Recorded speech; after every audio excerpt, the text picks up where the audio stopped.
There are so many preconceived notions each of us hold about general everyday things that aren't always as straightforward in reality.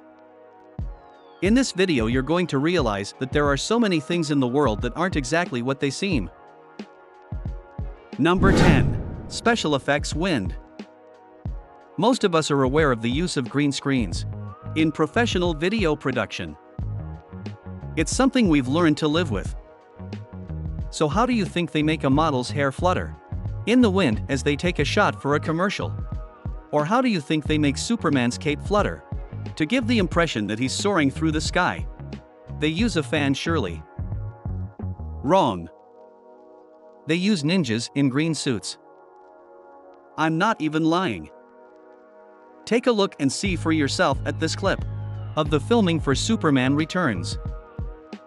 Here you can see green screen flutterers, people dressed in chroma key gimp suits. Commercials and movie studios sometimes employ them to create windswept effects. They're easily removed in post-production. It looks super weird though. Just look at the way those green ninjas are puppeteering that cape. Elsewhere, a picture from an unidentified shampoo commercial posted by Lighthouse Studios in Dubai shows a green man waving his arms and hand around a model in the shot, giving her windswept hair. Although it may take a lot of work, I'm pretty impressed by the ingenuity of this one. Pineapples. Number 9. Pineapples do not grow on trees. Think about it. How do you think pineapples are actually grown? They're definitely not cultivated under the sea, as some children's programs might lead you to believe.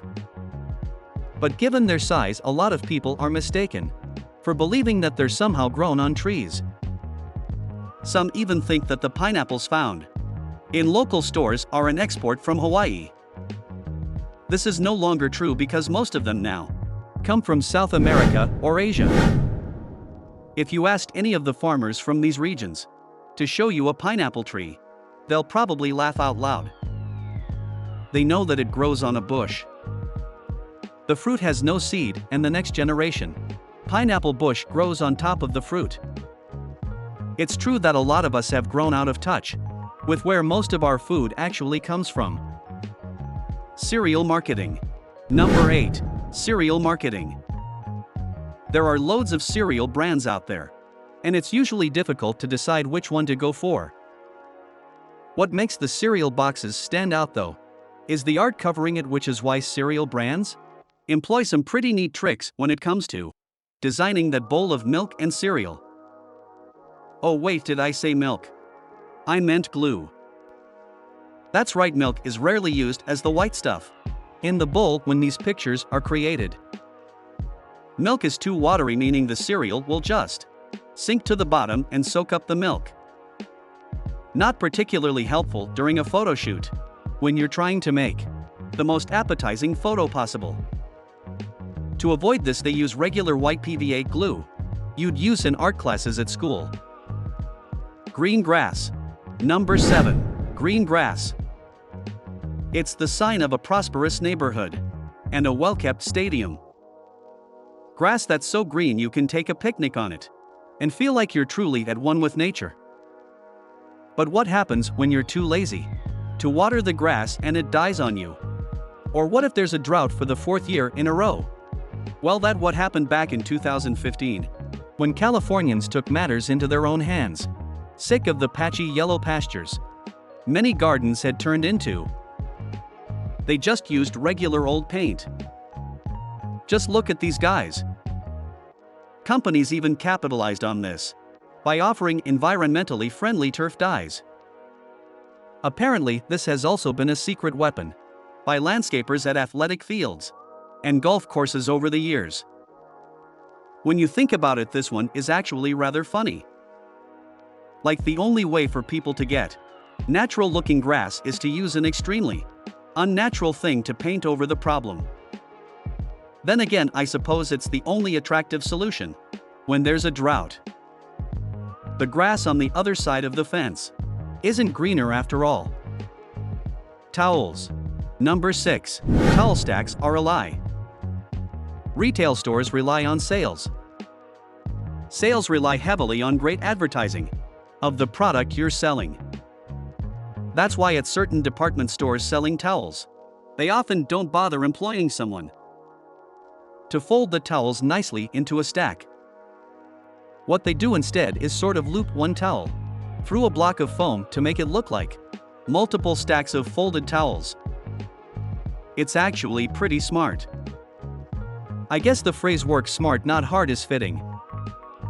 Though it does make me wonder, couldn't the space be better utilized? Captain Crunch. Number 5. Commander Crunch. That was not a mistake. Our favorite Captain Crunch, who adorns cereal boxes all over the world, isn't really what his namesake suggests. You see, it's all in the details here. The sleeves on his uniform consist of 3 stripes. The military nerds of you already know where I'm going with this one. 3 stripes signify a commander, not a captain. If Commander Crunch was really a captain, he'd have 4, not 3 stripes. Captain Crunch is an imposter.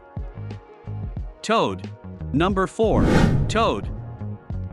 He's the longtime protector of the Mushroom Kingdom, and my personal favorite character on Mario Kart. He may be a lightweight, but he has great acceleration and drifting. In short, I freaking love this guy. Anyway, like a lot of people, I'd always assumed that he was just some sort of brainiac, sporting a mushroomed polka dot head. It appears my life has been a lie. Here you can see a screenshot of the cartoon series, The Adventures of Super Mario Bros. In this series, Toad is seen removing his cap on occasion, revealing 3 strands of hair that Homer Simpson himself would be envious of. Why on earth he decides to wear such a large hat is anyone's guess. Maybe it makes him feel taller. Well, one thing's for sure. At least he doesn't have to go out and buy a pillow. Pizza. Number 3. Takeaway pizza. Sometimes I like to watch cooking shows. I don't even cook much. I know it's an odd phenomenon, but it rings true for a lot of people, I think. Anyway, when they make pizza, it's a pretty simple process. They get the dough, put the sauce on, and spread it around with a spoodle. That's the actual utensil name, by the way. A sort of spoon and ladle combined. I was pretty surprised to find out that many takeaway pizzas have a more efficient process. Using a sort of spout you'd usually see in McDonald's, they just place the dough on a flat surface it spins, and the sauce is pasted out as the spout moves, coating the entirety of the pizza, without the need to spread it. Pretty ingenious. I like it. Tiled patios, pavements. Number 2. Tiled patios and pavements. When I see a pavement made up of blocks, I immediately assume they're bricks laid down in formation. Surely they wouldn't go out of their way to do anything different. Apparently not. Look at these crooks fooling us with a brick stencil stamp. They just apply straight onto setting concrete. Many companies actually do this because it's a lot easier than actually laying blocks by hand. And it gives the pavement a nice pattern, instead of a blank concrete appearance. Still, bricks are preferred to asphalt or concrete for various reasons. Maintaining asphalt roads is more laborious because they break down easier than bricks, and it's harder to properly repair bumps and cracks. But who's going to lay all of those bricks? You may have thought that it's done by hand, but for large projects this is not the case, and you'd be wrong. Large road printing machines make the job easier and convince road constructors that bricks are still the way forward. All they have to do is load bricks to the top of the machine, and out of the other end comes a perfect flat formation of bricks that can be laid straight onto the pavement. It's kind of mesmerizing to watch. Road markings. Number 1. Road markings. How do you think road markings are printed onto the roads? Honestly, I always thought they were just painted, as do probably most of you. That is until the fateful day I saw a paving contractor wielding a flamethrower at the ground. Whilst a lot of road markings are still created with paint, the truth is that since the 1950s, a lot of road markings haven't been painted at all. When they paint the markings, they usually have machines that spray or spread the paint. And they use stencils or marked out tape, which they apply paint to. But they don't always paint these markings. Instead, they can use rolls of what's known as thermoplastic road line markings. What paving contractors do is essentially roll out tape onto the ground and blowtorch over it, heating up the tarmac to a maximum temperature of between 180 and 200 degrees. This heat treats the tape, which liquefies and melts, binding it to the ground. Sometimes, though, they have to use a primer to make it stick depending on the age of the tarmac. This hot mark tape is purported as having a lot more beneficial properties than the standard procedure of painting. Firstly, and most obviously, it's a lot easier than marking out an area with tape and then essentially coloring it in with paint. It's also a lot more durable than paint. And it's efficient because you only use what you need, and you don't need to mix your own paint.